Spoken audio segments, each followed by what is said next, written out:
Good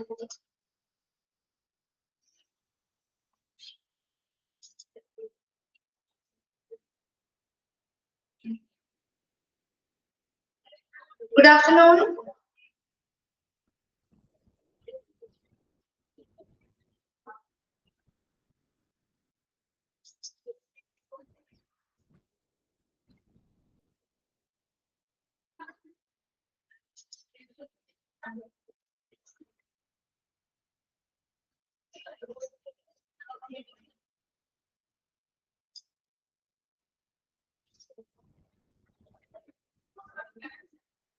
Okay, നമ്മള് കഴിഞ്ഞ ക്ലാസ്സില് overview of hospital administration എന്ന് പറഞ്ഞ ചാപ്റ്റർ ആണ്. Prevalence of disease അല്ലേ പഠിച്ചുകൊണ്ടിരുന്നേ? Prevalence അല്ലേ പഠിപ്പിച്ചുകൊണ്ടിരുന്നത്?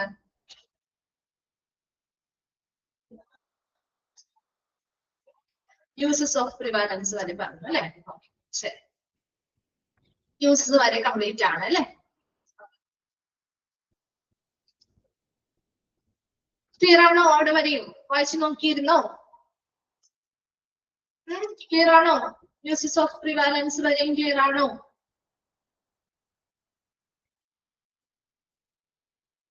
എന്താണ് ഗ്രിപ്പ് ഇല്ലാത്ത? ക്ലിയർ ആണോ യൂസസ് ഓഫ് പ്രിവാലൻസ് വരെയും?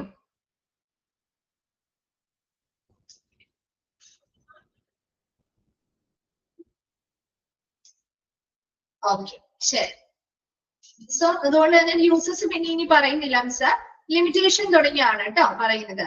ലിമിറ്റേഷൻ ഓഫ് പ്രിവാലൻസ് തുടങ്ങി നമുക്ക് സ്റ്റാർട്ട് ചെയ്യാം കേട്ടോ. Limitation of prevalence.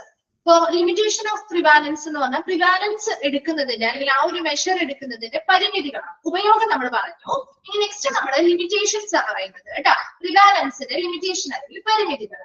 നോക്കിയേ, can be viewed as a slice through the proportion of population at point in time.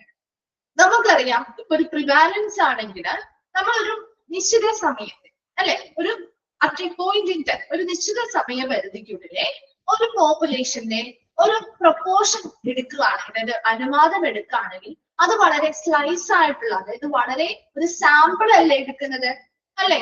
ഒരു പോപ്പുലേഷനെ മൊത്തത്തിലാണോ നമ്മൾ അവിടെ അനലൈസ് ചെയ്യുന്നത്? ആണോ?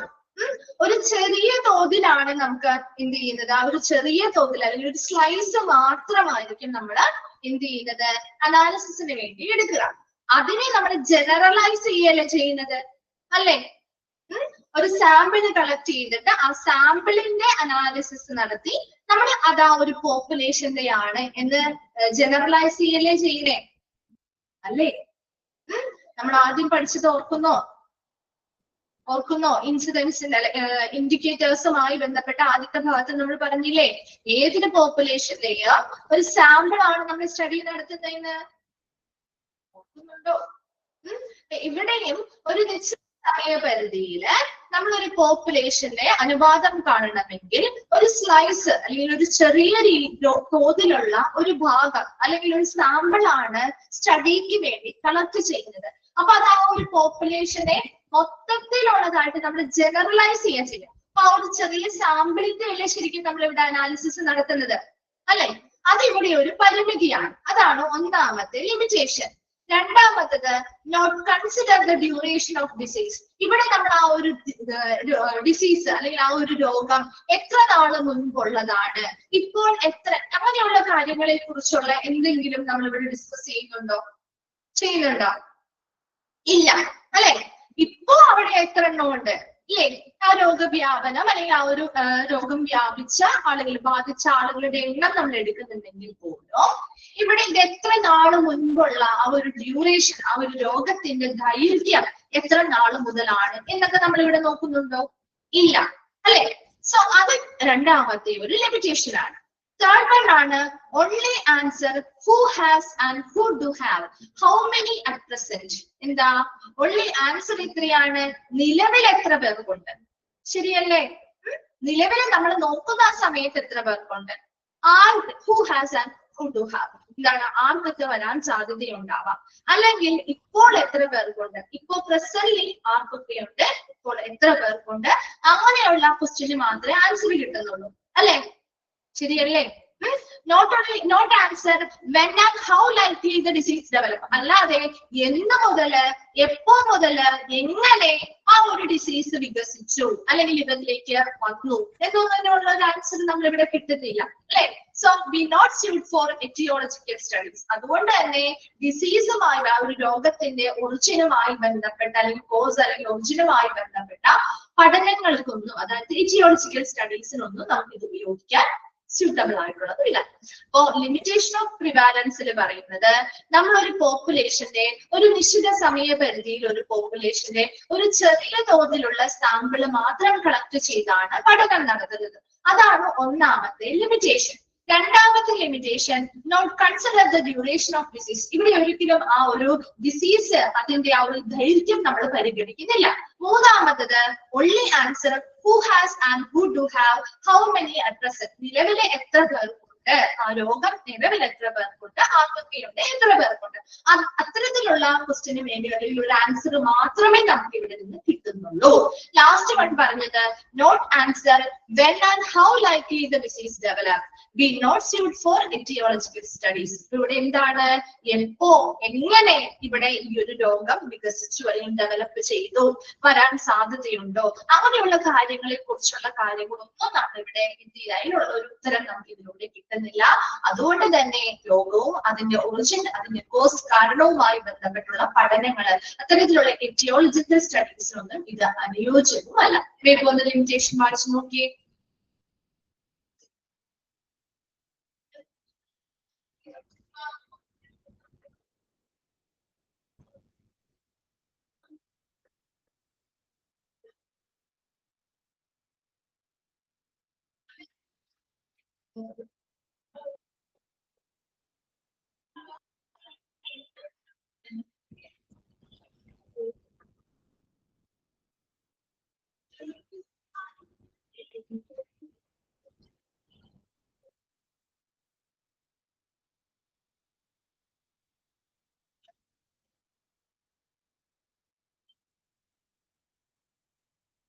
കഴിഞ്ഞു, ക്ലിയർ ആണോ? ഓക്കെ. Then അടുത്തത് ഫാക്ടേഴ്സ് അഫക്റ്റിംഗ് പ്രിവാലൻസ്. പ്രിവാലൻസിനെ അഫക്ട് ചെയ്യുന്ന ഫാക്ടേഴ്സ്, ഘടകങ്ങളാണ് കേട്ടോ നമ്മൾ പറയുന്നത്. അപ്പൊ പ്രിവാലൻസിനെ വർദ്ധിക്കുന്നവ എന്തൊക്കെയാണ്? ഇൻക്രീസ്ഡ് ബൈ, ഡിക്രീസ്ഡ് ബൈ, രണ്ട് ബോക്സ് ആയിട്ട് കൊടുത്തിട്ടുണ്ട് കേട്ടോ. ഇതിൽ നിന്ന് ചോദ്യം വരാറുണ്ട്. ഇൻക്രീസ്ഡ് ബൈ എന്ന് പറഞ്ഞാല് പ്രിവാലൻസിനെ വർദ്ധിപ്പിക്കുന്ന ഘടകങ്ങൾ, ഡിക്രീസ്ഡ് ബൈ എന്ന് പറഞ്ഞാൽ പ്രിവാലൻസിനെ കുറയ്ക്കുന്ന ഘടകങ്ങളാണ് കേട്ടോ. അപ്പൊ നോക്കി, ഇൻക്രീസ്ഡ് ബൈ ആദ്യം പറയാം, അതിനുശേഷം നമുക്ക് ഡിക്രീസ്ഡ് പറയാം. അപ്പൊ ഒരെണ്ണം പഠിച്ചു കഴിയുമ്പോൾ അതിന് നേരെ ഓപ്പോസിറ്റ് ആയിട്ടുള്ളതാണ് കേട്ടോ ഡിക്രീസ്ഡ് ബൈ വരാം. നോക്കി, പ്രിവാലൻസ് ഇൻക്രീസ് ചെയ്യുന്നത് അല്ലെങ്കിൽ ഒരു രോഗത്തിന്റെ വ്യാപനം അല്ലെങ്കിൽ ഒരു വ്യാപ്തി ഒക്കെ വർദ്ധിപ്പിക്കുന്നതിന് വേണ്ടിയിട്ടുള്ള ഘടകങ്ങൾ എന്തൊക്കെയാണ്? ഇൻക്രീസ്ഡ് ബൈ ആണ് ആദ്യം നോക്കുന്നത്. First point, longer duration of the disease. ഒരു രോഗത്തിന്റെ ദൈർഘ്യം കൂടുതൽ ആകുന്നതിനനുസരിച്ച് നമ്മുടെ ആ ഒരു പ്രിവാലൻസ് റേറ്റ് കൂടുവോ? അപ്പൊ അത് ജസ്റ്റ് ഒരു എക്സാമ്പിൾ പറയും. ഇപ്പൊ നമ്മുടെ വീട്ടിൽ ആർക്കെങ്കിലും ഒരാൾക്ക് പനി വന്നു, ഇപ്പൊ ഒരാഴ്ച കൊണ്ട് മാറിയില്ല, 2 ആഴ്ചയോളം ആയി. അങ്ങനെയാണെങ്കിൽ അവിടെ രോഗവ്യാപന നിരക്ക് കൂടുമോ കുറയുമോ? അത്ര മാത്രം ഒന്ന് ചിന്തിച്ചാൽ മതി. കൂടും. എന്തുകൊണ്ടാണ് കൂടുന്നേ? മറ്റുള്ളവരിലേക്ക് ഇത് പകരാനുള്ള സാധ്യത കൂടുതലാണ് അല്ലെ. അപ്പൊ എത്രത്തോളം നേരത്തെ ഇത് ക്യൂർ ആവുന്നോ അത്രയും പകരാനുള്ള സാധ്യത കുറവാണ്. അതേസമയം എത്ര ദിവസം ഈ ഒരു രോഗത്താൽ ആ ഒരു വ്യക്തി അവിടെ ഉണ്ടോ അത്രയും ദിവസം നമുക്ക് അപകട സാധ്യത കൂടുതലാണ്, അല്ലെങ്കിൽ രോഗം മറ്റുള്ളവരിലേക്ക് പകരാൻ സാധ്യത കൂടുതലാണ് അല്ലെ. അപ്പൊ അത് തന്നെയാണ് longer duration of the disease. ആ രോഗത്തിന്റെ ദൈർഘ്യം കൂടുതലാണെങ്കിൽ, ഇപ്പൊ 1 or 2 ആഴ്ച എടുത്ത ആളൊരു പനിയൊക്കെ മാറുന്നതെങ്കിൽ അത്രയും സമയം അവിടെ ഉണ്ട് മറ്റുള്ള ആളുകളിലേക്ക് അത് പകരാനായിട്ട്. രോഗവ്യാപന നിരക്ക് വർദ്ധിക്കുന്നു. ക്ലിയർ അല്ലേ ഫസ്റ്റ് പോയിന്റ്? അതൊന്ന് മനസ്സിലാക്കി പോണം കേട്ടോ. പിന്നെ ഇത് അല്ലെങ്കിൽ ഡിക്രീസ്ഡ് ബൈ വരുമ്പോൾ നിങ്ങൾക്ക് കൺഫ്യൂഷൻ വരുവേ. രണ്ടാമത്തത് prolongation of life of the patient without cure. അതുപോലെ തന്നെ എന്താണ്, പൂർണ്ണമായിട്ടും മാറാതെ, ഇപ്പൊ ഒരു രോഗം വന്ന് അത് പൂർണ്ണമായിട്ടും മാറാതെ അവരുടെ രോഗികളുടെ രോഗികള് ചികിത്സ വിത്തൗട്ട് ക്യൂർ ആണ്, അവിടെ പൂർണ്ണമായിട്ട് അവരുടെ രോഗം മാറുന്നില്ല. Prolongation of life of the patient, അവരെ പൂർണ്ണമായും മാറാതെ അവർ മുന്നോട്ട് പോവുകയാണെങ്കിൽ ആ ജീവിതം ജീവിച്ചു തീർക്കുന്നു. അപ്പൊ അവരുടെ പൂർണ്ണമായിട്ട് ചില അസുഖങ്ങളൊക്കെ ആണെങ്കിൽ പൂർണ്ണമായിട്ടും ചിലപ്പോൾ അവർക്ക് മാറിയിട്ടുണ്ടാവില്ല. അത്തരം കേസുകൾ ഇപ്പൊ ക്ഷയം അല്ലെങ്കിൽ എന്താണ് പകർച്ചവ്യാധികളായിട്ടുള്ള എന്തെങ്കിലുമൊക്കെ ആണെങ്കിൽ പോലും അവിടെ ആളുകൾ എന്ത് ചെയ്യുന്നില്ല, അത് പൂർണ്ണമായിട്ടും സുഖപ്പെടുത്തുന്നില്ല. മനസ്സിലാവുന്നു? ഒരു രോഗം വന്നത് പൂർണ്ണമായിട്ടും മാറണമല്ലോ, അത് പൂർണ്ണമായിട്ടും മാറാതെ അവരെന്ത് ചെയ്യുവാണ്, അവരവിടെ ജീവിച്ചു തീർക്കുന്നു. അല്ലെങ്കിൽ അവര് ചികിത്സയോ അല്ലെങ്കിൽ പൂർണ്ണമായിട്ട് അസുഖം മാറാതെ അവര് നിലനിൽക്കുകയാണെങ്കിൽ അത്തരം കണ്ടീഷനുകളിൽ മറ്റുള്ള ആളുകളിലേക്ക് ഇത് പകരാനും ആ ഒരു പ്രിവാലൻസ് റേറ്റ് വർദ്ധിപ്പിക്കാനും സാധ്യതയുണ്ട്. ക്ലിയർ അല്ലേ? രണ്ടാമത്തത്. മൂന്നാമത്തത് ഇൻക്രീസ്ഡ് ആൻഡ് ന്യൂ കേസസ്. പുതിയ കേസുകൾ വർദ്ധിക്കുമ്പോൾ, ശരിയല്ലേ, പ്രിവാലൻസ് റേറ്റ് കൂടില്ലേ? പുതിയ കേസുകൾ അല്ലെങ്കിൽ ഇൻക്രീസസ് ഇൻ ഇൻസിഡൻസ്, എന്താണ് പുതിയ സംഭവങ്ങൾ അല്ലെങ്കിൽ പുതിയ കേസുകൾ ഒരു പോപ്പുലേഷനിൽ വർദ്ധിക്കുന്നു എന്ന് പറയുമ്പോൾ പ്രിവാലൻസ് റേറ്റ് കൂടുക എന്നല്ലേ അർത്ഥമാക്കുന്നത്? ആണോ? പുതിയ കേസുകൾ കൂടുക എന്ന് പറഞ്ഞാൽ അതിന്റെ അർത്ഥം എന്താണ്? പ്രിവാലൻസ് റേറ്റ് വർദ്ധിക്കുന്നു എന്നല്ലേ അതിന്റെ അർത്ഥം? ആണോ? ഇതൊക്കെ നമ്മൾ ഓൾറെഡി ഇനി മുന്നിൽ പറഞ്ഞതായിരുന്നു, ഓർക്കുന്നോ? അടുത്തത് ഇൻമൈഗ്രേഷൻ ഓഫ് കേസസ്. എന്താ? ഇപ്പൊ കോവിഡ് ഒക്കെ വന്നു കഴിഞ്ഞാൽ പുറമേ നിന്ന് രോഗമുള്ള ആളുകൾ നമ്മുടെ നാട്ടിലേക്ക് മൈഗ്രേറ്റ് ചെയ്തു വരുന്നു, കുടിയേറ്റം ചെയ്തു വരുന്നു. മനസ്സിലാവുന്നോ? രോഗമുള്ള ആളുകൾ നമ്മുടെ നാട്ടിലേക്ക്, രോഗമുള്ള വ്യക്തികളാണ് വരുന്നത്. അപ്പൊ ഇവിടുത്തെ ആളുകൾക്ക് രോഗം വരാനുള്ള സാധ്യത കൂടുതലല്ലേ? അല്ലേ? ഹെൽത്തി ആയിട്ടുള്ള ആളല്ലാത്ത വരുന്നേ, രോഗബാധിതരായിട്ടുള്ളവര് നമ്മുടെ നാട്ടിലേക്ക് വരികയാണ്. അപ്പൊ പുതിയ കേസുകളുള്ള രോഗബാധിതരായിട്ടുള്ളവര് ഇൻമൈഗ്രേഷൻ ഓഫ് കേസസ് ഇങ്ങോട്ട് നമ്മുടെ നാട്ടിലേക്ക് വരുന്നു. അതേപോലെ തന്നെ out migration of healthy people. ഇവിടെ നിന്ന് ആരോഗ്യമുള്ള ആളുകൾ പുറത്തേക്ക് പോകുന്നു. അപ്പൊ എന്താ സംഭവിക്കുക? ആരോഗ്യമുള്ള ആളുകളൊക്കെ പുറത്തേക്ക് പോയി, അല്ലെ? അപ്പൊ അവിടെ അതിന് ഹെൽത്തി അല്ലാത്ത ആളുകൾ മാത്രമാണ് നമ്മുടെ നാട്ടിൽ പിന്നെ ഉള്ളൂ, അല്ലെ? അപ്പൊ ഒരു രോഗം വരാനുള്ള സാധ്യത വളരെ കൂടുതലല്ലേ? ചെറുപ്പക്കാരൊക്കെ നമ്മുടെ നാട്ടിലെ നല്ല ഹെൽത്തി ആയിട്ടുള്ള ആളുകളൊക്കെ പുറത്തേക്ക് പോവാണ്, പല കാര്യങ്ങൾക്ക് വേണ്ടി മൈഗ്രേറ്റ് ചെയ്ത് പോകുന്നു. അതേസമയം ഇവിടെയുള്ള ആളുകൾ അപ്പൊ അത്ര ഹെൽത്തി അല്ലാത്തുള്ള ആളുകളാവുമ്പോൾ സ്വാഭാവികമായിട്ടും ഒരു രോഗം വരാനുള്ള സാധ്യത കൂടുതലായിരിക്കില്ലേ? ആയിരിക്കുമോ? ആയിരിക്കും, അല്ലെ?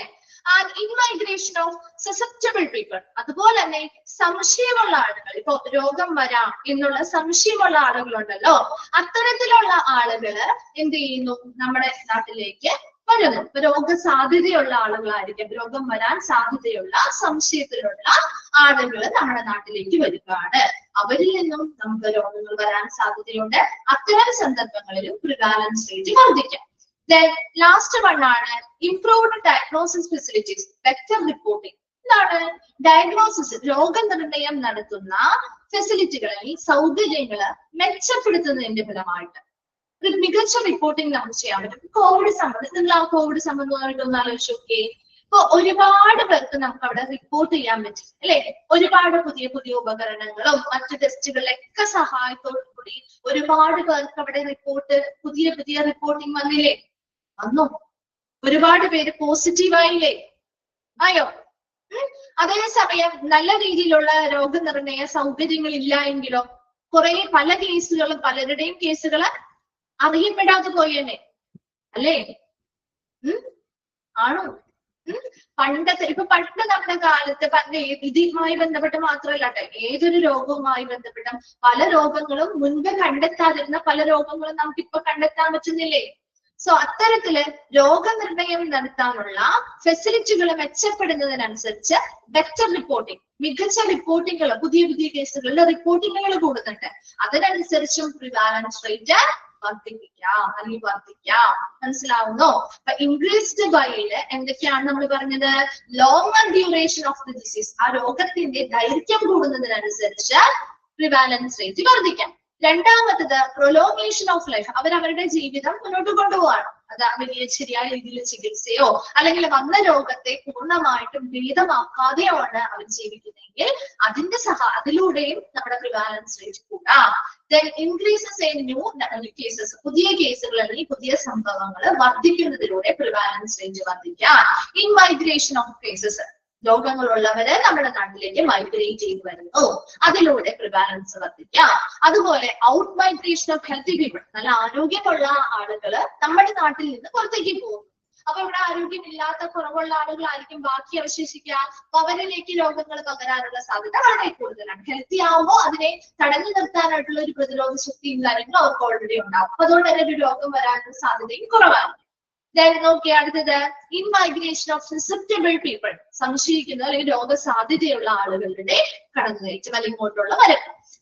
അടുത്തത് ഇംപ്രൂവ്ഡ് ഡയഗ്നോസിസ് ഫെസിലിറ്റി, നല്ല മെച്ചപ്പെട്ട രോഗനിർണയ ഫെസിലിറ്റി അല്ലെങ്കിൽ സൗകര്യങ്ങള് നല്ല മെച്ചപ്പെട്ട രീതിയിൽ വരുന്നതിനനുസരിച്ച് ബെറ്റർ റിപ്പോർട്ടിംഗ് ആണ്.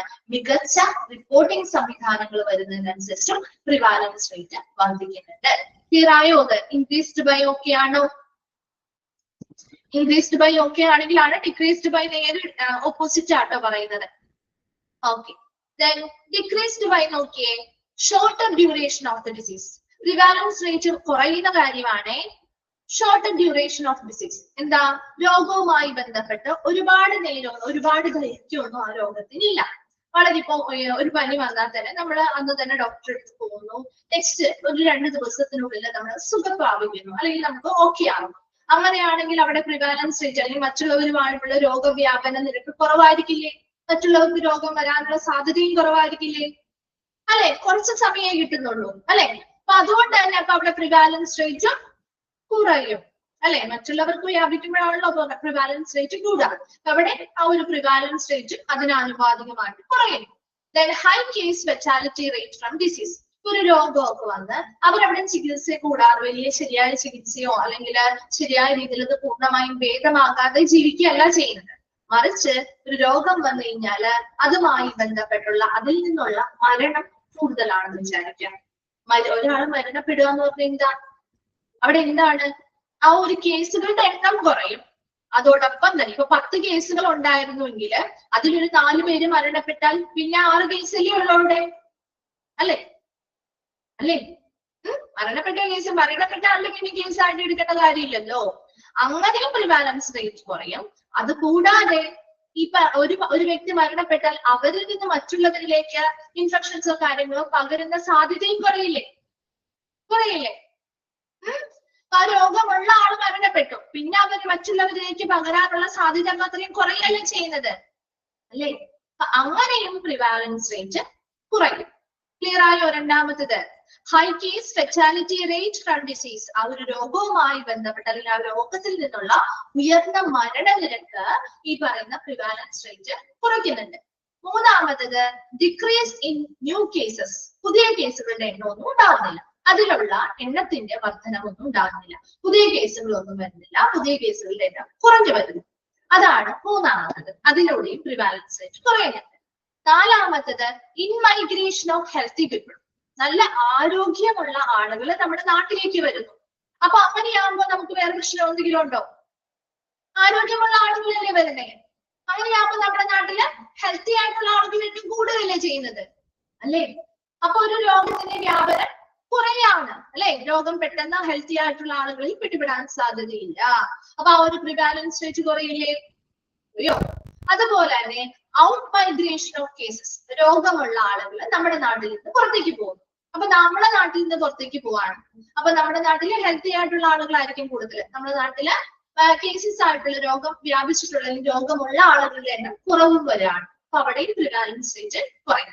Then improved cure rate of cases. അതുപോലെ തന്നെ രോഗം ബാധിച്ച ആളുകൾക്ക് മെച്ചപ്പെട്ട ഒരു രോഗശമന നിരക്ക് കൂടുതലാണ്. പെട്ടെന്ന് അവർക്ക് ഭേദപ്പെടുന്നുണ്ട്, അവർ സുഖം പ്രാപിക്കുന്നുണ്ട്, രോഗശമനം നൽകുന്നുണ്ട്, കിട്ടുന്നുണ്ട്. അത്തരത്തിലുള്ള രോഗശമനം നേടിയ ആളുകളുടെ എണ്ണം വർദ്ധിക്കും. അവിടെയും പ്രിവാലൻസ് റേറ്റ് കുറയുകയാണ് ചെയ്യുന്നത്. അപ്പൊ പ്രിവാലൻസ് റേറ്റ് ഡിക്രീസ്ഡ് ബൈ അല്ലെങ്കിൽ കുറയ്ക്കുന്നതിന് വേണ്ടിയിട്ടുള്ള ഫാക്ടേഴ്സ് ആണ് shorter duration of the disease. ആ രോഗത്തിന്റെ ദൈർഘ്യം വളരെ കുറവ് വരുന്നത്. അതുപോലെ തന്നെ രണ്ടാമത്തത് ആ രോഗവുമായി ബന്ധപ്പെട്ട മരണനിരക്ക് ഉയർന്ന അളവിൽ വർദ്ധിക്കുന്നത്. മൂന്നാമത്തത് പുതിയ കേസുകളുടെ എണ്ണം കുറയുന്നത്. നാലാമത്തത് ഇൻമൈഗ്രേഷൻ ഓഫ് ഹെൽത്തി പീപ്പിൾ. നല്ല ആരോഗ്യമുള്ള ആളുകൾ നമ്മുടെ നാട്ടിലേക്ക് കുടിയേറുന്നത്. അതുപോലെ തന്നെ ഔട്ട് മൈഗ്രേഷൻ ഓഫ് കേസസ് ആയിട്ടുള്ള എന്താണ് രോഗങ്ങളുമായി ബന്ധപ്പെട്ട ആളുകൾ എന്ത് ചെയ്യുന്നു? മൈഗ്രേറ്റ് ചെയ്ത് പുറമേക്ക് പോകുന്നത്. Then improved cure rate of cases. രോഗശമന കേസുകളുടെ അല്ലെങ്കിൽ നിരക്കിന്റെ എണ്ണം വർദ്ധിക്കുന്നത്. വേഗം ഒന്ന് വായിച്ചു നോക്കിയാൽ രണ്ട് box. Increased by decreased by.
കഴിഞ്ഞു. വെച്ച് കഴിഞ്ഞോ എല്ലാവരും? ക്ലിയർ ആണോ ഇത്? ചോദിക്കാറുണ്ട് കേട്ടോ, ബോക്സിൽ നിന്ന് ക്വസ്റ്റ്യൻ വരാറുണ്ട്. ഇൻക്രീസ്ഡ് ബൈ ഫാക്ടേഴ്സ് ഏതൊക്കെയാണ്, ഡിക്രീസ്ഡ് ബൈ ഫാക്ടേഴ്സ് ഏതൊക്കെയാണ്, അത് ഇൻക്ലൂഡഡ് ആയത് ഇൻക്ലൂഡഡ് അല്ലാത്തത് രണ്ടും ചോദിക്കാറുണ്ട് കേട്ടോ. ഓക്കെ, അപ്പൊ അത് രണ്ടും ഒന്ന് വായിച്ചിട്ട് നോക്കി വെക്കുക കേട്ടോ. അപ്പൊ അത് രണ്ടും ഒന്ന് നോക്കാം. ഇതിലേക്ക് ക്വസ്റ്റ്യൻ വന്നാലും ഇൻക്ലൂഡഡ് ചോദിച്ചാലും നോട്ട് ഇൻക്ലൂഡഡ് ആയിട്ടുള്ളത് ചോദിച്ചാലും എഴുതാനാകുന്നില്ല. ഓക്കെ, ക്ലിയർ അല്ലേ? അപ്പൊ പ്രിവാലൻസ് ഇവിടെ കംപ്ലീറ്റ് ആയേ. നെക്സ്റ്റ് ലാസ്റ്റ് വൺ ആണ് ഇൻസിഡൻസ്. ഇൻസിഡൻസ് എന്ന് പറഞ്ഞാല് incidents is the number of lately diagnosed cases of a disease. ഒന്ന് അണ്ടർലൈൻ ചെയ്തിട്ടോ കേട്ടോ.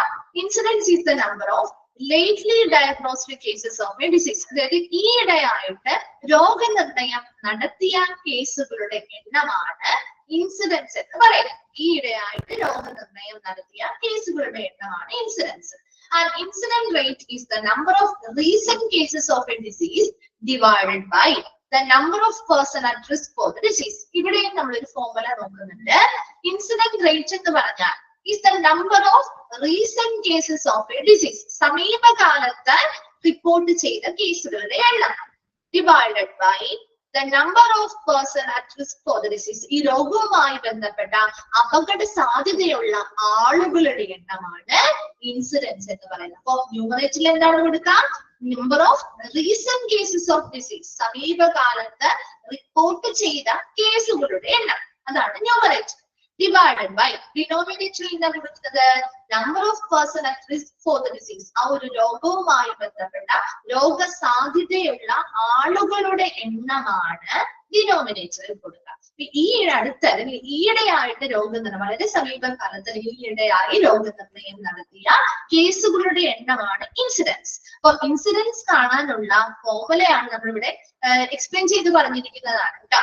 And incident rate is the number of recent cases of a disease divided by the number of persons at risk for the disease. ന്യൂമറേറ്ററിൽ എന്ത് കൊടുക്കുന്നു? ആ ഒരു രോഗനിർണയം നടത്തിയിട്ടുണ്ടെങ്കിൽ എത്ര പേരാണ് ഈ സമീപകാലത്തായി റിപ്പോർട്ട് ചെയ്ത കേസുകളുടെ എണ്ണമാണ് ന്യൂമറേറ്റർ. ഡിവൈഡഡ് ബൈ ഈ രോഗവുമായി ബന്ധപ്പെട്ട് രോഗസാധ്യതയുള്ള ആളുകളുടെ എണ്ണമാണ് ഡിനോമിനേറ്ററിൽ കൊടുക്കേണ്ടത്.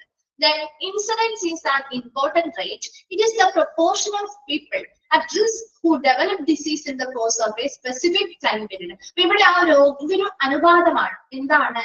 അവരുടെ രോഗസാധ്യതയുള്ള ആളുകളോ അതിൽ ആ ഒരു സ്പെസിഫിക് ടൈമിൽ എത്ര പേർക്ക് രോഗം സ്ഥിരീകരിച്ചു, അതല്ലെങ്കിൽ വികസിച്ചു, അതാണ് നമ്മൾ ഇവിടെ നോക്കുന്നത് അല്ലെ. രോഗബാധിതരായിട്ട് രോഗം വരാൻ സാധ്യതയുള്ള ആളുകളുടെ എണ്ണം, അതിൽ ആ ഒരു പർട്ടിക്കുലർ ടൈം പീരീഡിനുള്ളിൽ എത്ര ആളുകൾക്ക് ആ ഒരു രോഗം റിപ്പോർട്ട് ചെയ്യപ്പെട്ടു, അതാണ് നമ്മൾ ഇൻസിഡൻസിലൂടെ നോക്കുന്നത്. അതിന്റെ ഫോർമുല ഇവിടെ ഫോർമുലയായിട്ട് കൊടുത്തിട്ടുണ്ട് കേട്ടോ. ഫോർമുല ചോദിക്കാറുണ്ട്, ഇമ്പോർട്ടന്റ് ആണ് കേട്ടോ.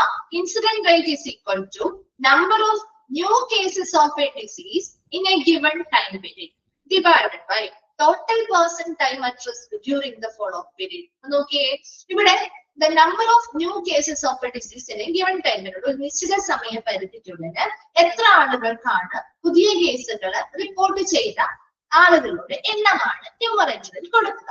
ഡിവൈഡഡ് ബൈ അതേ സെയിം പീരീഡില്, മുകളിൽ പറഞ്ഞ അതേ സെയിം പീരീഡില് എത്ര ആളുകൾക്കാണ് develop disease in the course of A specific time period, ആ സ്പെസിഫിക് ടൈം പീരീഡില് നോക്കിയേ ആ ഒരു എത്ര പേർക്കാണ് ആ ഒരു അപകട സാധ്യതയിലുള്ള ആളുകളുടെ എണ്ണം എത്രയാണോ അതാണ് ഡിനോമിനേറ്ററിൽ കൊടുക്കുക. ആ സെയിം പീരീഡ് തന്നെയാണ് കേട്ടോ.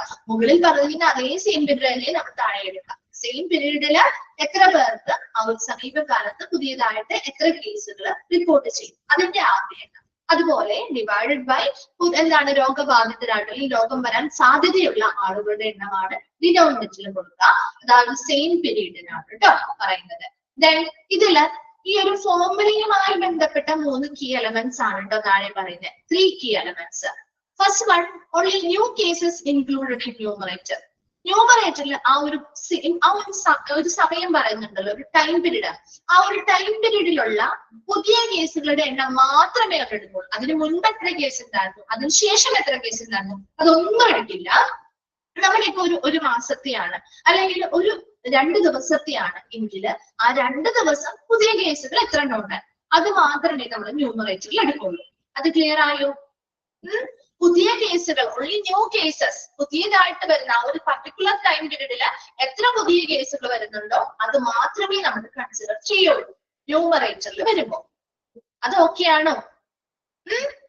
ഇപ്പൊ ഒരു രണ്ടാഴ്ചത്തെ ഒരു അല്ലെങ്കിൽ ഒരാഴ്ചത്തെ ഒരു ഇൻസിഡൻസ് ആണ് എടുക്കുന്നതെന്ന് വിചാരിക്കാം. ആ ഒരാഴ്ചയില് ചിലപ്പോ അപകട സാധ്യതയിലുള്ളവരുടെ എണ്ണം ചിലപ്പോ ഒരു 50 ആയിരിക്കും. അതില് ആ ഒരു പർട്ടിക്കുലർ ടൈം പീരീഡില് 10 ന്യൂ കേസസ് മാത്രമേ വന്നിട്ടുള്ളെങ്കിൽ ആ 10 എണ്ണം മാത്രമായിരിക്കും നമ്മൾ ന്യൂമറേറ്ററിൽ കൗണ്ട് ചെയ്യുക. ക്ലിയർ ആയോ? ആ 10 എണ്ണം മാത്രമേ നമ്മൾ ന്യൂമറേറ്ററിൽ കൗണ്ട് ചെയ്യുള്ളൂ. പുതിയ കേസുകൾ വന്നതിന്റെ മാത്രമേ നമ്മൾ ന്യൂമറേറ്ററിൽ ആ ഒരു പർട്ടിക്കുലർ ടൈം പീരീഡിനുള്ളില് പുതിയ കേസുകൾ എത്ര എണ്ണം വന്നിട്ടുണ്ടോ അത് മാത്രമേ നമ്മൾ അവിടെ ന്യൂമറേറ്ററിൽ കൗണ്ട് ചെയ്യൂ. ഡിവൈഡഡ് ബൈ അടുത്ത എന്താ? Total population at risk in the denominator. എന്താണ്? ആ അപകട സാധ്യതയിലുള്ള മൊത്തം പോപ്പുലേഷനിലുള്ള അപകട സാധ്യതയിലുള്ള ആളുകളുടെ എണ്ണമാണ് ഡിനോമിനേറ്ററിൽ കൊടുക്കുക. അപകട സാധ്യതയുള്ള ആളുകളുടെ ആകെ എണ്ണം, അതാണ് ഡിനോമിനേറ്ററിൽ കൊടുക്കുക. ഇനി ടൈം എലമെന്റ് എന്ന് പറഞ്ഞാല് period over which recent cases defected എന്നല്ല ഡിറ്റക്റ്റഡ് എന്നാണ് കേട്ടോ. പുതിയ കേസുകൾ കണ്ടെത്തിയ കാലഘട്ടം, അതാണ് ഒരു ടൈം പീരീഡ് എന്ന് പറയുന്നത്. ടൈം എലമെന്റ് എന്ന് പറയുന്നത് സ്പെസിഫിക് ടൈം പീരീഡ് നമ്മൾ പറയുന്നുണ്ടല്ലോ അല്ലെ, ഗിവൺ ടൈം പീരീഡ് എന്ന് പറയുന്നില്ലേ? അപ്പൊ ആ ഒരു നിശ്ചിത സമയപരിധി എന്ന് പറയുന്നത് സമീപകാലത്ത് ആ കേസുകൾ കണ്ടെത്തിയ കാലഘട്ടമാണ് നമ്മുടെ ആ ടൈം പീരീഡ് അല്ലെങ്കിൽ ടൈം എലമെന്റ് ആയിട്ട് കൊടുത്തിരിക്കുന്നത്. അത് ആ ഫോർമുലയുമായി ബന്ധപ്പെട്ട് വരുന്ന കീ എലമെന്റ്സ് ആണ് കേട്ടോ. ന്യൂമറേറ്ററുമായി ബന്ധപ്പെട്ട കാര്യം പറയുന്നുണ്ട്, ഡിനോമിനേറ്ററുമായി ബന്ധപ്പെട്ട കാര്യം പറയുന്നുണ്ട്, ആ ഒരു ടൈം എലമെന്റും പറയുന്നുണ്ട്. അപ്പൊ ന്യൂമറേറ്ററിൽ എന്ത് മാത്രമേ നമ്മൾ കൺസിഡർ ചെയ്യുള്ളൂ? ആ പർട്ടിക്കുലർ കാലഘട്ടത്തില് എത്ര പുതിയ കേസുകൾ വന്നിട്ടുണ്ട് അത് മാത്രം. ഡിനോമിനേറ്ററില് ആ രോഗസാധ്യതയുള്ള ആളുകളുടെ ആകെ എണ്ണം, പോപ്പുലേഷനിലെ രോഗസാധ്യതയുള്ള ആളുകളുടെ ആകെ എണ്ണം. ഇനി ടൈം എലമെന്റ് ആ ഒരു ഇൻസിഡൻസ് നടക്കുന്ന അല്ലെങ്കിൽ ആ ഒരു കേസ് നടക്കുന്ന ആ ഒരു കാലഘട്ടമാണ് ടൈം എലമെന്റ് ആയിട്ട് പറയുന്നത്. ഇവിടെ വരവേക്ക് ഒന്ന് വായിച്ചു നോക്കി. ഇൻസിഡൻസും ഫോർമുലയും 3 key elements കേട്ടോ. ഫോർമുല ഇൻക്ലൂഡഡ് ആണ്, ഇമ്പോർട്ടന്റ് ആണ് കേട്ടോ. അതുപോലെ തന്നെ ഇൻസിഡൻസിന്റെ ആ ഒരു 2 സെന്റൻസ് ഒന്ന് അണ്ടർലൈൻ ചെയ്തിട്ടുണ്ട്. ഫസ്റ്റ് 2 സെന്റൻസ് കേട്ടോ. അതുപോലെ 3 key elementsലെ കേസസ് ഡിറ്റക്റ്റഡ് എന്നാണ് കേട്ടോ. ടി ആണ് ഇവിടെ.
പ്രിവാലൻസിലെ ടോട്ടൽ നമ്പർ ഓഫ് കേസസ് നോക്കും കേട്ടോ.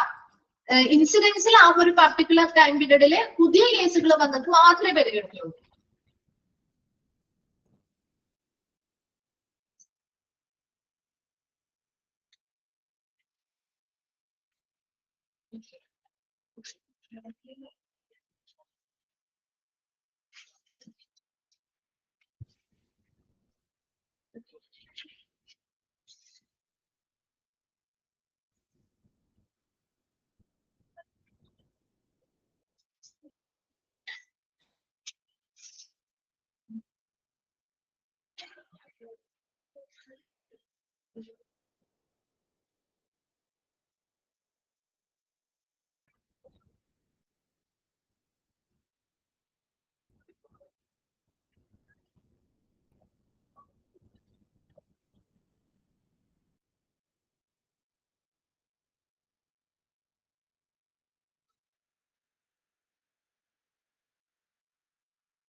വായിച്ചു കഴിഞ്ഞോ?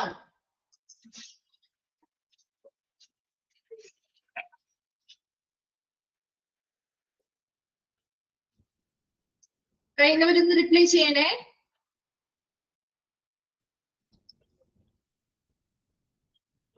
ബാക്കി എല്ലാ ചാപ്റ്റേഴ്സും നിങ്ങളുടെ ഓൾമോസ്റ്റ് കംപ്ലീറ്റ് ആയില്ലേ? ഇനി ഏതെങ്കിലും ചാപ്റ്റേഴ്സ് എടുക്കാനുണ്ടോ?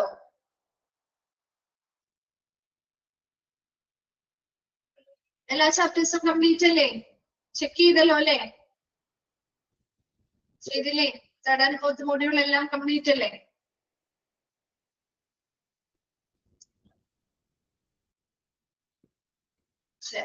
കൺഫേം ചെയ്യാൻ ചോദിച്ചതാണ് കേട്ടോ.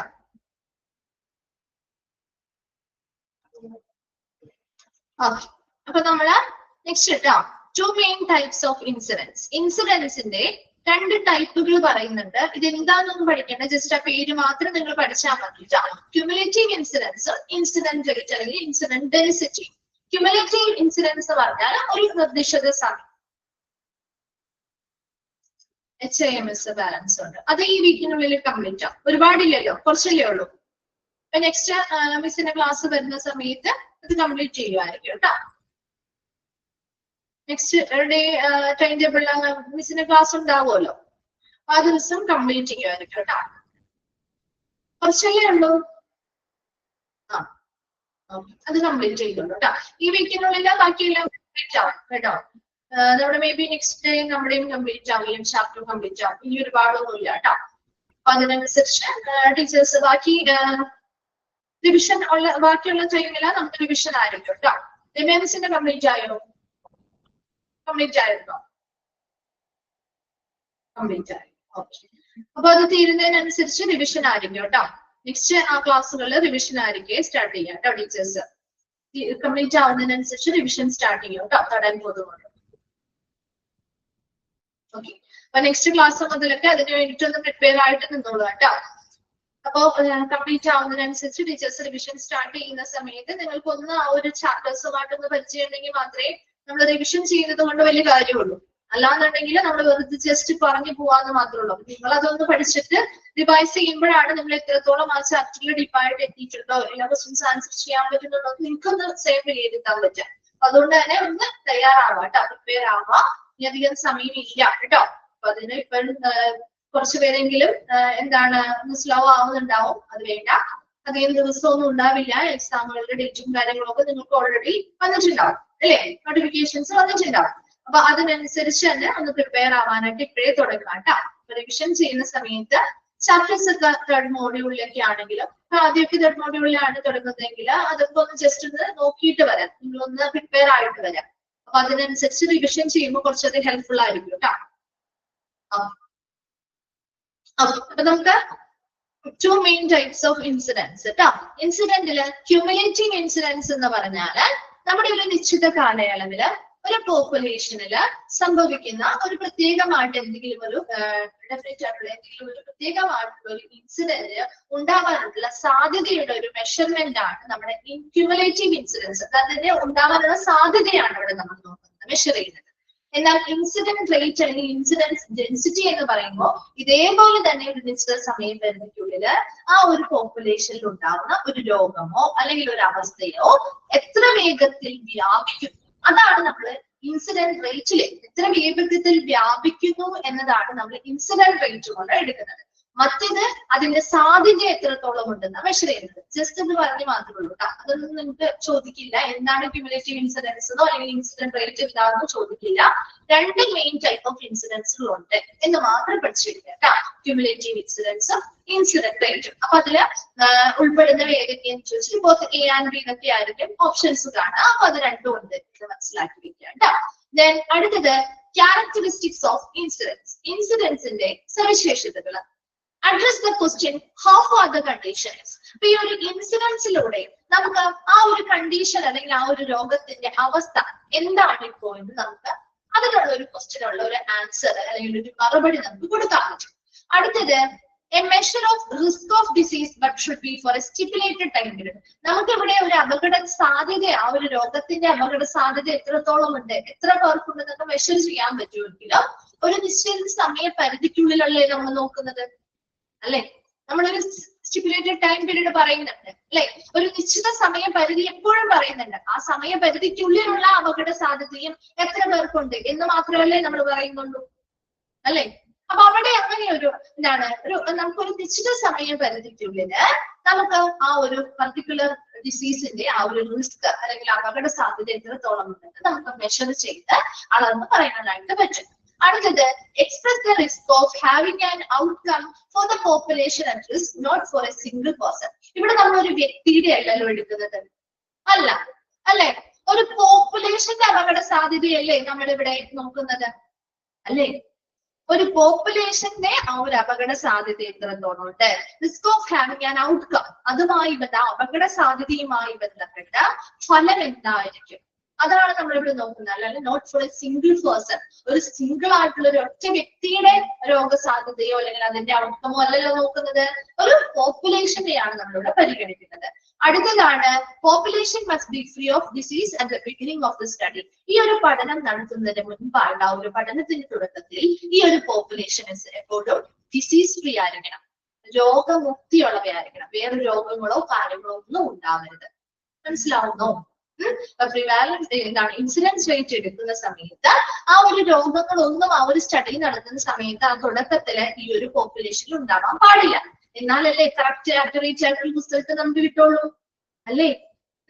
രോഗങ്ങളുള്ള വേറെ രോഗങ്ങളൊക്കെ ഉള്ളവരിതാണെങ്കിൽ നമുക്ക് ആ പുതിയ കേസുകൾ വരുന്നതും അല്ലെങ്കിൽ അതിന്റെ റേറ്റും കാര്യങ്ങളും എടുക്കുന്നതിൽ ബുദ്ധിമുട്ട് വരാം. അപ്പൊ ആ ഒരു സ്റ്റഡി നടത്തുന്ന സമയത്ത് തുടക്കം മുതൽ തന്നെ ആ ഒരു പോപ്പുലേഷൻ ഡിസീസ് ഫ്രീ ആയിരിക്കണം, രോഗമുക്തി അല്ലെങ്കിൽ രോഗമായിട്ട് യാതൊരുവിധ രോഗങ്ങളോ ഇല്ലാത്ത രീതിയിലുള്ള ഒരു കണ്ടീഷനിലായിരിക്കണം നമ്മൾ ആ ഒരു സ്റ്റഡി തുടങ്ങേണ്ടത്. അപ്പൊ അത്തരത്തിലാവുമ്പോൾ ആ രോഗസാധ്യത വരാനുള്ള സാധ്യത ആക്കുന്നുണ്ട്, എത്ര പേർക്ക് അപകട സാധ്യതയുണ്ട്, അതിൽ എത്ര പേർക്ക് കേസ് പോസിറ്റീവ് ആയിട്ടുണ്ട്, ആ ഒരു പർട്ടിക്കുലർ ടൈം പീരീഡിൽ നിശ്ചിത സമയപരിധിയിൽ അപകട സാധ്യതയുള്ള ആളുകളുടെ എണ്ണം എത്രയാണ്, അതിന്റെ ഫലം എന്തായിരിക്കും, അങ്ങനെയുള്ള ഒരു പോപ്പുലേഷനെ ബേസ് ചെയ്തുള്ള കാര്യങ്ങളെല്ലാം അതിന്റെ ആ ഒരു രോഗത്തിന്റെ അവസ്ഥ ഇപ്പോൾ എന്താണ്, അങ്ങനെയുള്ള ഒരുപാട് കാര്യങ്ങൾ നമുക്ക് ഈ ഒരു ഇൻസിഡൻസിന്റെ എടുക്കുന്നത് വഴി മനസ്സിലാക്കാനായിട്ട് സാധിക്കും. Address the question how far the conditioning, ഈ ഒരു സംഭവം അല്ലെങ്കിൽ ഈ ഒരു കണ്ടീഷൻ എത്രത്തോളമാണ് എന്നുള്ള ഒരു ചോദ്യത്തിന് നമുക്ക് എന്താണ്, ആ ഒരു സ്ഥിതി എത്രത്തോളമാണെന്നുള്ള ചോദ്യത്തിന് നമുക്ക് ഉത്തരം കൊടുക്കാൻ പറ്റുന്നുണ്ട്.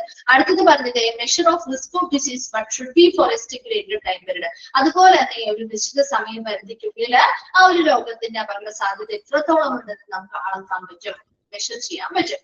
അതുപോലെ തന്നെ express the risk of having an outcome for the population at risk, not for a single person. ഒരു വ്യക്തിക്ക് വേണ്ടിയിട്ടല്ല, ഒരു പോപ്പുലേഷനുമായി ബന്ധപ്പെട്ട അപകട സാധ്യത എത്രത്തോളം ഉണ്ട്, അതിന്റെ ഫലം എന്തായിരിക്കും എന്ന് നമുക്ക് ഇതിലൂടെ വിവരിക്കാൻ സാധിക്കും. അതുപോലെ population must be free of disease at the beginning of the study. ഈ ഒരു പഠനം നടത്തുന്നതിന് തുടക്കത്തിൽ തന്നെ ആ ഒരു പോപ്പുലേഷൻ എന്ന് പറയുന്നത് ഡിസീസ് ഫ്രീയും ആയിരിക്കണം. വേഗം ഒന്ന് വായിച്ചു നോക്കിയ ക്യാരക്ടറിസ്റ്റിക്സ്.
വായിച്ചു കഴിഞ്ഞോ? ഓക്കെ അല്ലേ? Next uses of incidence. Uses of incidence. First point, explain the risk of disease occurrence over time. അപ്പൊ ഓരോ സമയത്തും ഇപ്പൊ നമ്മളൊരു പർട്ടിക്കുലർ ടൈം പീരീഡ് വെച്ചാണല്ലോ ഇത് കാണുന്നത്. ആ ഒരു നിശ്ചിത സമയത്തിനുള്ളിൽ ഏത് രോഗത്തിന്റെ അപകട സാധ്യതയാണ് കൂടുതൽ, അതുപോലെ തന്നെ അടുത്ത നമ്മൾ പിന്നെ സ്റ്റഡി ചെയ്യുന്ന ഒരു സമയപരിധിയിൽ ഏത് രോഗം വരാനുള്ള സാധ്യതയാണ് കൂടുതൽ. അത്തരത്തില് ഓരോ സമയത്തും ഓരോ രോഗത്തിന്റെയും വരാനുള്ള സാധ്യത അത് എത്രത്തോളമാണ് എന്നുള്ളത് നമുക്ക് കൃത്യമായിട്ട് ഇതിലൂടെ വിശദീകരിക്കാൻ പറ്റും. രണ്ടാമത്തത് useful in planning for preventive measures. പ്രതിരോധ നടപടികൾ ആസൂത്രണം ചെയ്യുന്നതുമായി ബന്ധപ്പെട്ട കാര്യങ്ങൾക്ക് വളരെ യൂസ്ഫുൾ ആണ്. After prepare resources to combat events. ഇത്തരത്തിലുള്ള സംഭവങ്ങളെ ചെറുക്കുന്നതിനുള്ള പുതിയ പുതിയ വിഭവങ്ങളും പ്രോഗ്രാമുകളും ഒക്കെ ആസൂത്രണം ചെയ്യാനും തയ്യാറാക്കാനും ഇത് വളരെ ഹെൽപ്ഫുൾ ആണ്. അതുപോലെ compare the risk of the disease between 2 or more population. ഒരു രോഗവുമായി ബന്ധപ്പെട്ട 2 പോപ്പുലേഷനിൽ ആ രോഗത്തിന്റെ സാധ്യത എത്രത്തോളമാണ് എന്ന് നമുക്ക് ആ ഒരു രോഗത്തെ കുറിച്ചുള്ള അവരുടെ സാധ്യത എത്രത്തോളമാണ് നമുക്ക് എന്ത് ചെയ്യാൻ പറ്റും, താരതമ്യം ചെയ്യാനായിട്ട് പറ്റും. And as the incidence rates are influenced by any factor and detect the risk factors. Incidence റേറ്റിനെ ഇൻഫ്ലുവൻസ് ചെയ്യുന്ന സ്വാധീനിക്കുന്ന ഘടകങ്ങൾ എന്തെങ്കിലും ഉണ്ടോ, അപകട സാധ്യതകൾ അല്ലെങ്കിൽ അപകടകരമായിട്ടുള്ള അപകട ഘടകങ്ങൾ എന്തൊക്കെയാണ്, ഇത്തരത്തിലുള്ള കാര്യങ്ങളൊക്കെ നമുക്ക് കണ്ടെത്താനും സാധിക്കും. അപ്പൊ യൂസ് ഓഫ് ഇൻസിഡൻസിൽ explain the risk of disease occurrence. ഓരോ സമയത്തും ഏതൊക്കെ രോഗങ്ങളുടെ അപകട സാധ്യതകളാണ് വർദ്ധിച്ചു വരുന്നത് എന്ന് നമുക്ക് മനസ്സിലാക്കാനായിട്ട് ഇത് സാധിക്കും. രണ്ടാമത്തത് പ്രിവെന്റീവ്, പ്രതിരോധ നടപടിക്രമവുമായി ബന്ധപ്പെട്ട കാര്യങ്ങൾ ചെയ്യാനായിട്ടും ആസൂത്രണം ചെയ്യാനും അതുമായി ബന്ധപ്പെട്ട ഇത്തരം സംഭവങ്ങളെ ചെറുക്കുന്നതിന് വേണ്ടിയുള്ള ഇവന്റ്സ് അല്ലെങ്കിൽ പ്രോഗ്രാമുകൾ കാര്യങ്ങൾ കണ്ടക്ട് ചെയ്യാനും മതിയായ വിഭവങ്ങൾ തയ്യാറാക്കാനും ഒക്കെ വേണ്ടി ഇത് വളരെ യൂസ്ഫുൾ ആണ്. അതുപോലെ തന്നെ compare the risk of the disease between 2 or more population. 2 or അതിൽ കൂടുതൽ പോപ്പുലേഷനുമായി ബന്ധപ്പെട്ട് ഈ ഒരു രോഗത്തെ കുറിച്ചുള്ള രോഗസാധ്യതകളെ കുറിച്ചും മറ്റു കാര്യങ്ങളെ കുറിച്ച് നമുക്ക് താരതമ്യം ചെയ്യാനായിട്ട് പറ്റും. ആൻഡ് നാലാമത്തത് as the incident rates are influenced by any factor and detect the risk factors. Influence എന്താണ്, ഇൻസിഡൻസ് റേറ്റുകളെ സ്വാധീനിക്കുന്ന ഘടകങ്ങൾ ഏതാണ്, അപകട ഘടകങ്ങൾ ഏതാണ്, ഇതിനെ കുറിച്ചൊക്കെ നമുക്ക് വ്യക്തമായിട്ട് മനസ്സിലാക്കാനും ഇതിലൂടെ സാധിക്കും. വേഗം ഒന്ന് വായിച്ചു നോക്കി.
കഴിഞ്ഞോ? ക്ലിയർ ആണോ?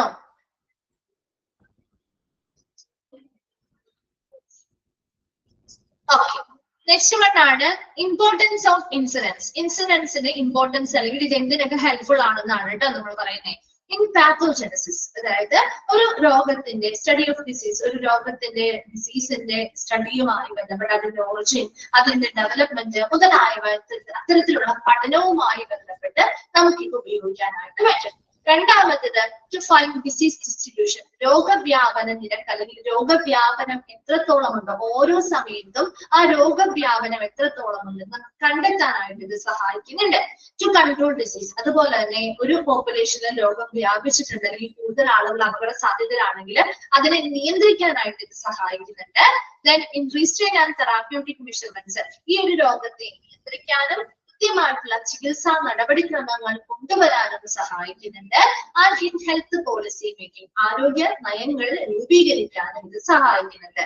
അപ്പൊ എന്തിനൊക്കെയാണ് ഇമ്പോർട്ടൻസ് ഓഫ് ഇൻസിഡൻസ് ഹെൽപ്ഫുൾ ആയിട്ടുള്ളത്? ഫസ്റ്റ് വൺ പാത്തോജനസിസ്, ആ രോഗവുമായി ബന്ധപ്പെട്ട പഠനങ്ങൾക്ക് സഹായകമാണ്. രണ്ടാമത്തേത് ടു ഫൈൻഡ് ഡിസീസ് ഡിസ്ട്രിബ്യൂഷൻ, രോഗത്തിന്റെ വ്യാപനം ഓരോ സമയത്തും ഏത് രോഗമാണ് ആ ഒരു പോപ്പുലേഷനിൽ വ്യാപിക്കുന്നത് വരുന്നത്, എത്രത്തോളം ആളുകൾക്ക് അപകട സാധ്യതകളുണ്ട് എന്നൊക്കെ നമുക്ക് കൃത്യമായിട്ട് കണ്ടെത്താൻ പറ്റും. അതുപോലെ തന്നെ രോഗത്തെ നിയന്ത്രിക്കാൻ സഹായിക്കുന്നു. അതുപോലെ രോഗം നിയന്ത്രിക്കാനും ചികിത്സാപരമായിട്ടുള്ള മാർഗങ്ങളും നടപടിക്രമങ്ങളും സ്വീകരിക്കാനും സഹായിക്കുന്നു. അതുപോലെ പുതിയതായിട്ടുള്ള ആരോഗ്യ നയങ്ങൾ രൂപീകരിക്കാനും സഹായിക്കുന്നു. യൂസസ് ഹെൽപ്ഫുൾ ആയിട്ടുള്ളതും കൂടി വായിച്ചു കഴിഞ്ഞാൽ നമ്മുടെ ഇൻഷുറൻസ് കംപ്ലീറ്റ് ആവും കേട്ടോ. അതുകൊണ്ട് ഇന്ന് വായിച്ചു നോക്കിയേ.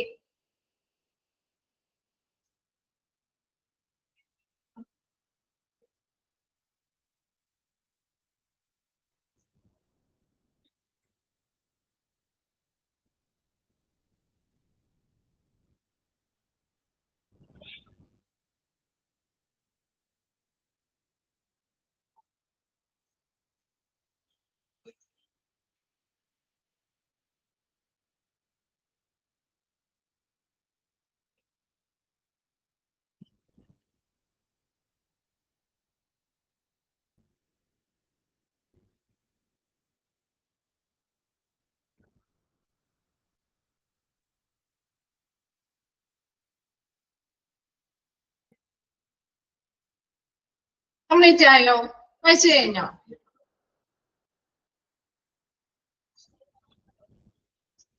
ഓക്കെ, ശരി. നെക്സ്റ്റ് വൺ ആണ് challenges of health and hospital administration. ഇത് നമ്മുടെ ലാസ്റ്റ് സെക്ഷൻ ആണ് കേട്ടോ. ഹെൽത്ത് ആൻഡ് ഹോസ്പിറ്റൽ അഡ്മിനിസ്ട്രേഷൻ അവർ ഫേസ് ചെയ്യുന്ന കുറച്ച് ചലഞ്ചസ് അല്ലെങ്കിൽ വെല്ലുവിളികളാണ് താഴെ പറയുന്നത്. അപ്പൊ ആദ്യം കുറച്ചൊരു ഇൻട്രൊഡക്ഷൻ പോലെ പറയുന്നുണ്ട്, അത് ജസ്റ്റ് നിങ്ങളൊന്ന് വായിച്ച് മനസ്സിലാക്കി വെച്ചാൽ മതി. അതിനുശേഷം പേഷ്യന്റ് സർവീസ് ചലഞ്ചസ് പറയുന്നുണ്ട്, ഇന്റേണൽ ചലഞ്ചസ് പറയുന്നുണ്ട്, എക്സ്റ്റേണൽ ചലഞ്ചസ് പറയുന്നുണ്ട്, പിന്നെ strategies to meet the challenges. ഈ ചലഞ്ചസിനെ ഓവർകം ചെയ്യാനായിട്ടുള്ള സ്ട്രാറ്റജി തന്ത്രങ്ങൾ.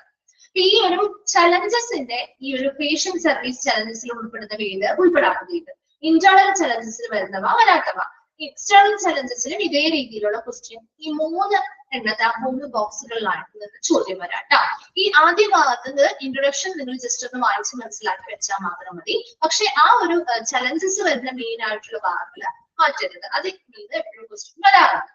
അപ്പൊ നോക്കിയേ, the technological progress in the field of medical sciences have overturned our social, economic and political policies and have provided the clinicians with newly discovered aids for diagnosis and treating illness. നമുക്കറിയാം, നമ്മുടെ ഇപ്പോ hospital മേഖലയിലാണെങ്കിൽ medical science മേഖലയിൽ ആ ഒരു മേഖലയിൽ ഒരുപാട് technological progress, സാങ്കേതികപരമായിട്ടുള്ള ഒരുപാട് പുരോഗതികൾ വന്നിട്ടുണ്ട് അല്ലെ?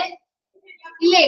അത് നമ്മുടെ സാമൂഹ്യപരമായിട്ടാവട്ടെ, സാമ്പത്തികപരമായിക്കോട്ടെ, പൊളിറ്റിക്കൽ പരമായിട്ടുള്ള നയങ്ങളും അതുപോലെ അതിനൊക്കെ മറികടന്നുകൊണ്ട് നമ്മുടെ ക്ലിനിഷ്യൻസ്, നമ്മുടെ ഡോക്ടേഴ്സിനും അതൊക്കെ ആവശ്യമാണ്. ഡോക്ടേഴ്സിന് നല്ല രീതിയിലുള്ള പേഷ്യൻസിന് ട്രീറ്റ്മെന്റുകൾ കൊടുക്കുന്നതിന് വേണ്ടിയുള്ള ഒരുപാട് സാങ്കേതിക പുരോഗതികൾ ഇപ്പോൾ നമ്മുടെ മെഡിക്കൽ സയൻസ് മേഖലയിൽ വന്നിട്ടില്ലേ?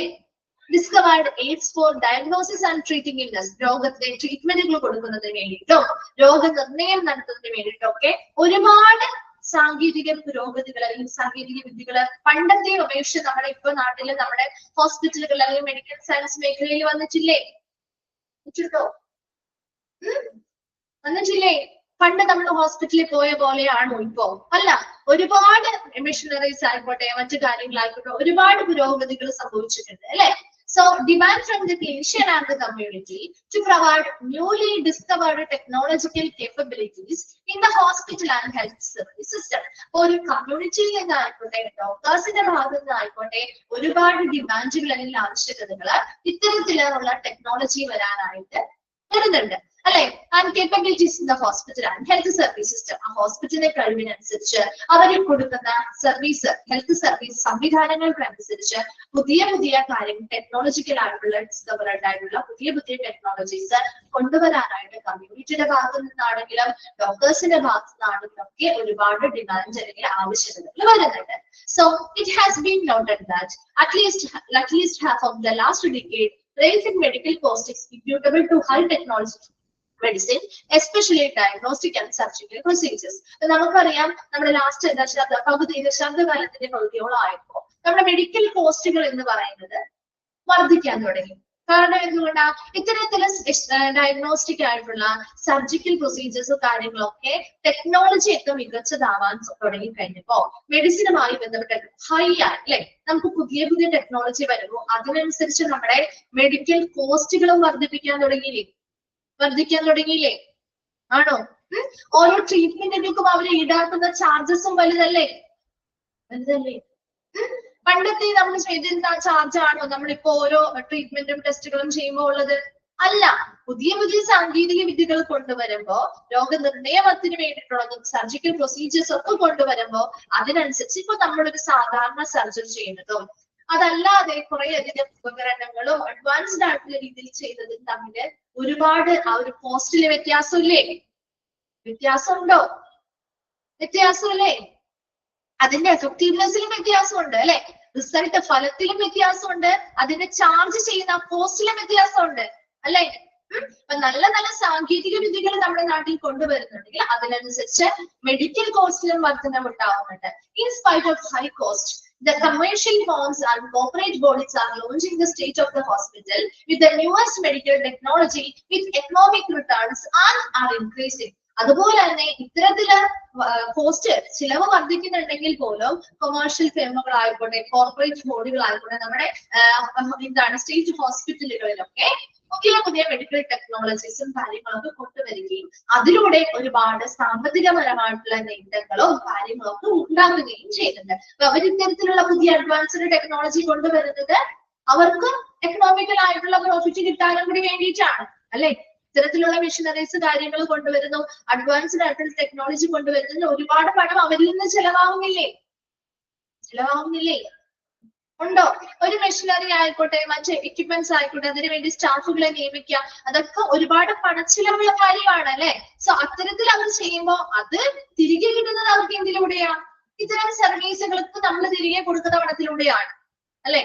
ആ സർവീസ് നമ്മൾ വാങ്ങി നമ്മൾ അതിന് പകരം അവർ കൊടുക്കുന്ന പണത്തിലൂടെയാണ് അവർക്ക് ആ ഒരു സാമ്പത്തികം അവർക്ക് തിരികെ കിട്ടുക അല്ലെ.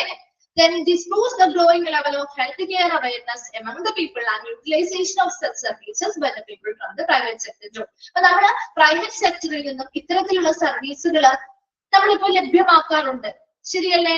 ഒരു ഗവൺമെന്റ് ഹോസ്പിറ്റലിൽ ചെന്നാൽ കിട്ടാത്ത പല സർവീസുകളും ചിലപ്പോ പ്രൈവറ്റ് ഹോസ്പിറ്റലേഴ്സിൽ ഉണ്ടാവാം ഇല്ലേ. ചിലപ്പോ പണം ഇത്തിരി കൂടുതലായിട്ട് കൊടുക്കേണ്ടി വന്നാൽ പോലും നമ്മൾ അത്തരത്തിൽ ആവശ്യമാണെങ്കിൽ ആ സർവീസുകൾ വാങ്ങാറില്ലേ, സമീപിക്കാറില്ലേ, അത്തരത്തിലുള്ള ഹോസ്പിറ്റലുകളിലേക്ക് പോവാറുണ്ടോ? എന്തുകൊണ്ടാണത്? നമ്മുടെ ആ ഒരു ഹെൽത്ത് കെയർ ആരോഗ്യ പരിചരണവുമായി ബന്ധപ്പെട്ട ആളുകൾക്കിടയിലുള്ള ആ ഒരു അവയർനെസ് എന്ന് പറയുന്നത് ആ ഒരു ബോധവൽക്കരണം വളരെ വർദ്ധിച്ചു അല്ലെ. നമ്മുടെ ഒരു ആരോഗ്യസ്ഥിതി ഇന്നതാണ്, ആ രോഗവുമായി ബന്ധപ്പെട്ട് ഇന്ന രീതിയിലുള്ള ട്രീറ്റ്മെന്റ് ചെയ്താൽ നമുക്ക് ഹെൽപ്ഫുൾ ആയിരിക്കും, അതിൽ നല്ല റിസൾട്ട് കിട്ടുമെന്ന് മനസ്സിലാക്കിയത് കൊണ്ടാണ് അല്ലെ.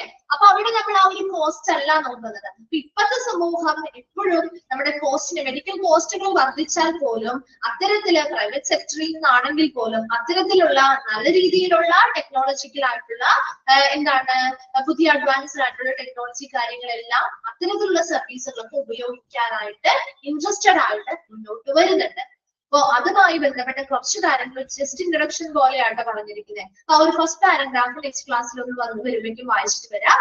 നെക്സ്റ്റ് ക്ലാസ്സിൽ മിസ് അതുകൂടി പറഞ്ഞു തരാം. അതിനുശേഷം ബാക്കി ഭാഗം ഡീറ്റെയിൽ ആയിട്ട് എടുക്കാം കേട്ടോ. നെക്സ്റ്റ് ക്ലാസ് കൊണ്ട് തന്നെ നമ്മുടെ കുറച്ച് സമയം മതി നമ്മുടെ ആ ഒരു ഭാഗം കംപ്ലീറ്റ് ആവും കേട്ടോ. അതിനുശേഷം നമുക്ക് റിവിഷൻ സ്റ്റാർട്ട് ചെയ്യാം. അപ്പൊ തേർഡ് മോഡ്യൂളിലെ ചാപ്റ്റേഴ്സ് ഒന്ന് റിവൈസ് ചെയ്തിട്ട് വരാം കേട്ടോ. നെക്സ്റ്റ് ക്ലാസ്സിലേക്ക് വരുമ്പോൾ ഇത് കംപ്ലീറ്റ് ആവുന്നതിനനുസരിച്ച് നമുക്ക് റിവിഷൻ സ്റ്റാർട്ട് ചെയ്യാം. Okay, thank you.